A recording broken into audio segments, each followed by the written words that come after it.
Le baptême chrétien est l'une des deux ordonnances que Jésus a instituées pour l'Église. Juste avant son ascension, Jésus dit « Allez, faites de toutes les nations des disciples et baptisez en nom du Père, du Fils et du Saint-Esprit, et enseignez-leur à observer tout ce que je vous ai prescrit. Et voici, je suis avec vous tous les jours jusqu'à la fin du monde. » Matthieu 28, 19, 20.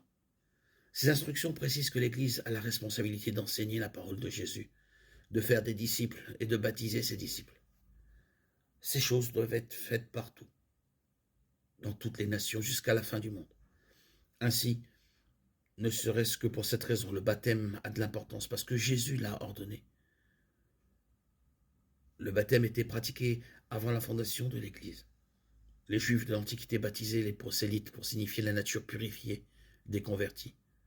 Jean-Baptiste utilisait le baptême pour préparer la voie du Seigneur, exigeant que tout le monde, pas seulement les non-juifs, soient baptisés, parce que tout le monde a besoin de repentance.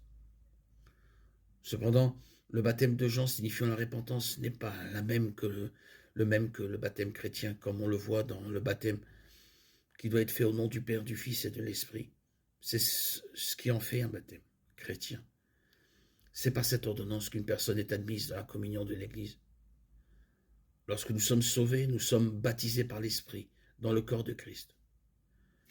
Le baptême chrétien est le moyen par lequel une personne fait une profession publique de foi et de discipulat.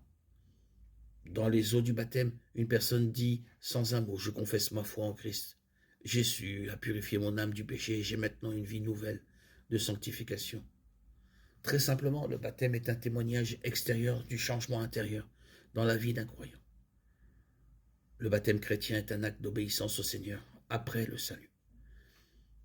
Bien que le baptême soit étroitement associé au salut, il n'est pas une condition pour être sauvé.